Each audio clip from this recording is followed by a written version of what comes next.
নমস্কার বন্ধুরা, শিউলির লাইফস্টাইলে তোমাদের সকলকে স্বাগত জানাই। আশা করছি যে যেখানে আছো সুস্থ আছো, ভালো আছো। এটি ভাদ্র মাস, আর আকাশ দেখো রোদে ঝলমল করছে।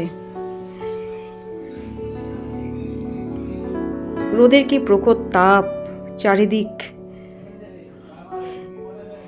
বন্ধুরা, ভাদ্র মাসে আমরা জামা কাপড় রোদে দিই, তাই ভাবলাম আজকে রান্নাবান্না করার পরে কিছুটা সময় আছে, তাই কিছু জামা কাপড় রোদে দেওয়া যাক। অল্প কিছুই দিয়েছি, কারণ অনেক কাচাকাচি করেছিলাম জামা কাপড়, যার জন্য জায়গা ছিল না। বাঙালি 12 মাসে 13 পার্বণ, আর পার্বণ মানেই খাওয়া দাওয়া, সে তো জানোই। সংসারের সমস্ত কাজকর্ম সেরে এখন চলে এলাম তালের বড়া খেতে। তালের বড়া করব এখন। তা আমাদের এটি ভাদ্র মাসে খাওয়ার নিয়ম, তালের বড়া খেতেই হয়।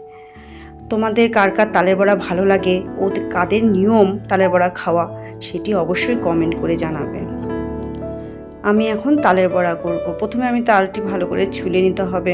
প্রথমেই ধুয়ে রেখেছিলাম, যাই হোক। তারপর আমি তালটা ভালো করে ছুলে নিয়ে তারপর শাঁসটা বের করে নিয়ে তালের বড়া করব।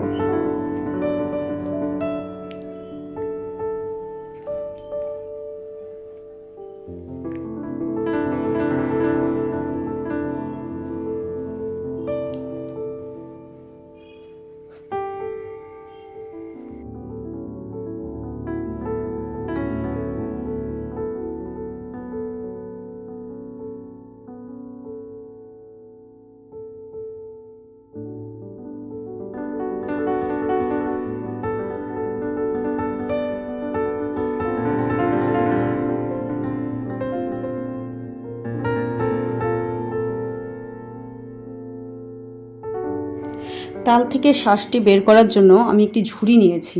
ঝুড়িতে শাঁসটা বের করে নিচ্ছি। ঝুড়িতে খুব সহজেই হয়ে যাচ্ছে তালটা শাঁস বের করা।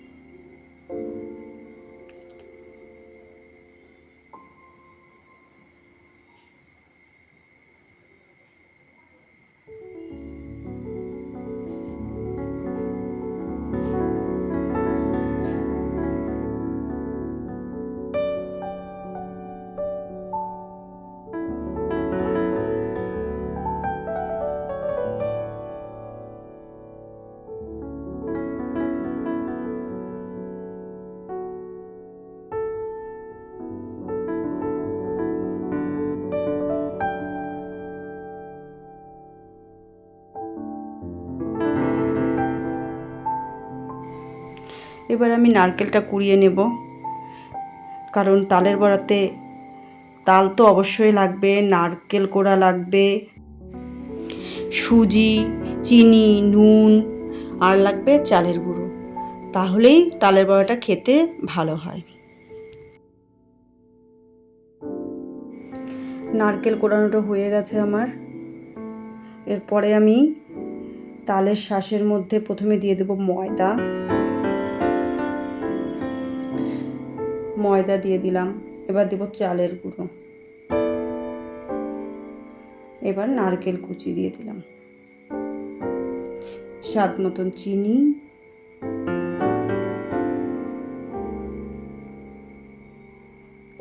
যে যেমন মিষ্টি খেতে ভালোবাসো চিনি তেমন দিলেই হবে। কড়াই গরম হয়ে গেছে, এখন আমি তেল দিয়ে দিলাম।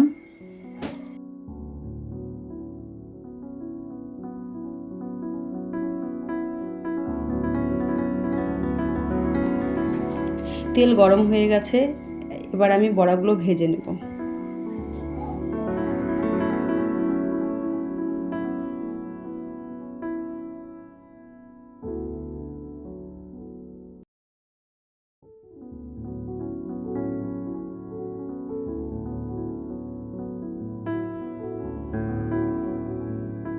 বড়াগুলো আমার ভাজা হয়ে গেল, এখন আমি বড়াগুলো নামিয়ে নেব।